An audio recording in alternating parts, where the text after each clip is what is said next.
Minulý rok sme prezentovali v marci prieskum trhu, ktorý robil obchodný reťazca Slovenskej republiky, bolo to 9 obchodných reťazcov.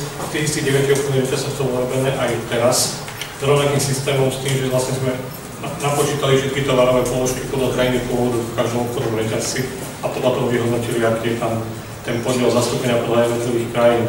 Teraz sme ten prieskum robili teraz na prelome mája a júna, predtým bol robený v marci 2012, s tým, že bol tam ten mierny náraz na 8%. Keď si pozrieme iné krajiny, tak tam bol výrazný nárast u Francúzska a výrazný pokles bol u Maďarska a Českej republiky, tam to bol pokles do 3%. Pred rokom podiel hydiny na úrovni 53%, podiel hydinových mäsových výrobkov na úrovni 65% a podiel vajíc na úrovni 87%. Keď sa na to pozrieme, deklaruje aj ministerstvo, aj v rámci SPPK boli rôzne stretnutia s obchodnými reťazcami s tým, že cieľom je zvýšenia toho podielu domácich potravín na tom trhu. Ale keď sme si porovnali tie výsledky medziročne s tým, že bolo to robené presne rovnakou metódou, tak je tam rozdiel 1 až 2% nárast pri tých jednotlivých položkách, čiže prakticky žiadna zmena tam nebola viditeľná. Dneska je ten podiel hydiny na úrovni 54%, podiel hydinových mäsových výrobkov na úrovni 67% a podiel vajíc na úrovni 89% slovenských. Tuto vlastne na prvej tabulke je možné vidieť, ako je to pri hydinovom mäse.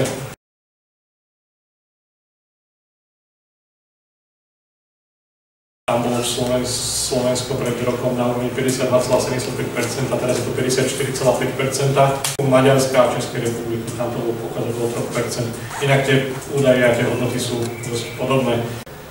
Čo sa týka hydinových mäsových výrobkov, tak tu tiež prišlo na minimálnej zmene podielu zastúpenia domácich hydinových mäsových výrobkov a to bolo pred rokom 64,5% a teraz je to 67,2%, čiže 2% aj niečo nárast.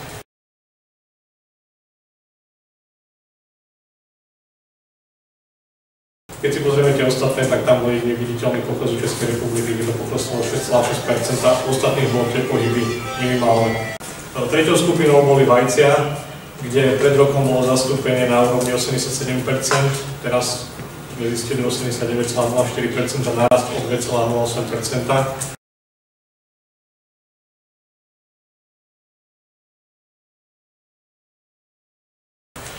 A vlastne tam tuto bol taký výraznejší pohyb, nakoľko minulý rok bol zastúpené v slovenské polské vajcia, a tomu teraz sa tam objavujú aj Českej republike vajcia, s tým, že Poľsko pokleslo na polovičnú hodnotu a to, čo vlastne pokleslo, to získala Česká republika. Tam bol ten tiež náraz minimálny, takže na tej modrej ploche tiež minimálny rozdiel viditeľný. Potom sme to vlastne vyhodnotili aj podľa jednotlivých obchodných reťazcov, ako to je. Tu je vlastne možné vidieť podiel slovenského hydinového mäsa na pôl toho obchodných reťazcov.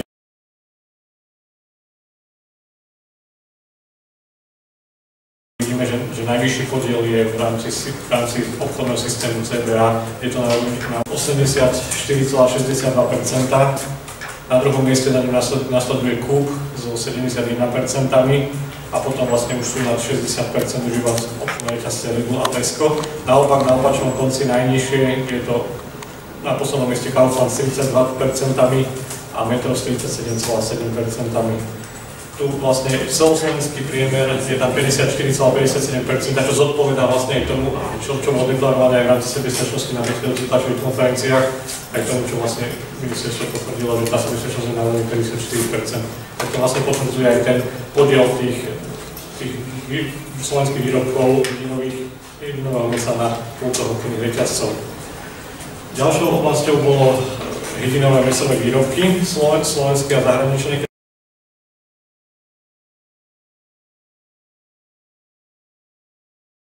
Keď sa pozrieme na podiel slovenských, tak najvyšší je v rámci obchodného reťazca CBA, kde je na úrovni 100%. Takisto aj spolu s nimi Carrefour, kde tiež 100%. Na treťom mieste sa nachádza Coop s 94% a potom nasleduje Tesco s 85%, ostatní majú pod 80%, s tým, že na opačnom konci je Lidl s 8,33%. Potom vlastne tam nedávali aj tabulky, ktoré porovnáme medzi tými jednotlivými rokmi. Tam Lidl bol vlastne aj v volenejšom roku mal minimálne číslo a to bolo zachované a druhý najnižší podiel je pri Kauflande 39,39%.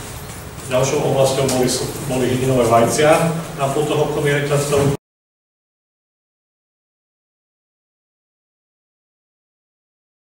Tu je slovenských reťazcov zastúpené na 100% slovenské vajcia reťazcov CB a Billa, Kaufland a Carrefour. Ostatné reťazce majú okolo 90% s výnimkou Lidla, kde je to iba 25%. Tam majú vlastne prevažnú väčšinu vajcia do zahraničia. Keď sa na to pozrieme, na ten vývoj, aký bol medzi rokom 2012-2013, tak tu vlastne sú viditeľné zmeny.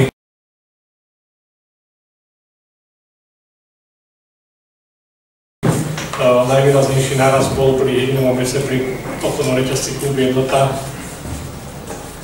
Inde tie zmeny boli vlastne v rámci 10-15%, ale tam bol najvýraznejší. Pri hydinových výrobkoch tam tie markantné zmeny jedine v obchodnom reťazci Carrefour, to narastlo 40%, inak tiež tam boli tie zmeny minimálne na 10-15%. A pri vajciach tam takisto pri obchodnom reťazci Carrefour, kde sa dostali na 100% zo 60%, a ostatné reťazce tam raz menej boli tiež tie zmeny minimálne okolo 50-15% maximálne.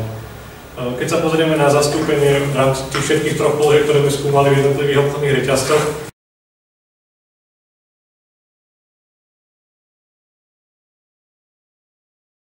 tak tu vlastne, keď to tie percentá dáme dokopy, tak najlepšie to vychádza v rámci obchodného systému CBA, kde druhé v poradí vychádza Coop, obchodný reťazec, na treťom mieste Carrefour, na štvrtom Tesco, najhoršie vychádzajú posledný Lidl, predposledná Hypernova. Tam ten podiel týchto troch tovarových položiek je najnižší. Takisto sme vyhodnotili vlastne aj ten podiel tých domácich výrobcov, ako to vyzerá v jednotlivých segmentoch.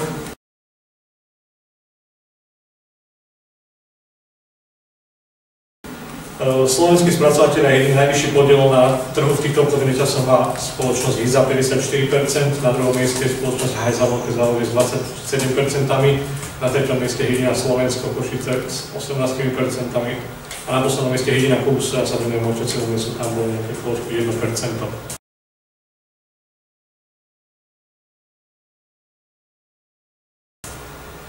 Keď si pozrieme slovenských výrobcov mesových výrobkov, tak tu máme vlastne dve skupiny takých výrobcov. Prvá skupina je tých, ktorí spracovávajú hydinové mäso, a druhá skupina tých, ktorí nespracovávajú hydinové mäso. Keď to dali dokopy, zistili sme, že v rámci tohoto majú podiel 53% spracovateľia hydinového mäsa, ostatné v rámci tých slovenských. Zvyšných 47% majú tí, ktorí hydinové mäso nespracovajú, ktorí solidne nakupujú. Niektorí prevažne v zahraničí, tam tiež tá kvalita je prevažne nižšia, čo sme dokumentovali aj na tlačovej konferencii v minulom roku, kde sme porovnávali hydinové mäsové výrobky, kde sme dávali aj kúpne, taký nominálne tam bol ten rozdiel cítiť. Najvyšší podiel v rámci hydinových mäsových výrobkov na trhu má Hiza so 40,6%, na druhom mieste je Mekom s 22%, a až na treťom mieste je ďalší spracovateľ hydiny Hajza Veľké zálohy s 12,2%, štvrtý je opäť spracovateľ červeného mäsa Tauris 9,76%, piatý kúpolský mäsový priemysel so 7,32%. Ostatní majú ten podiel nižší ako 5%.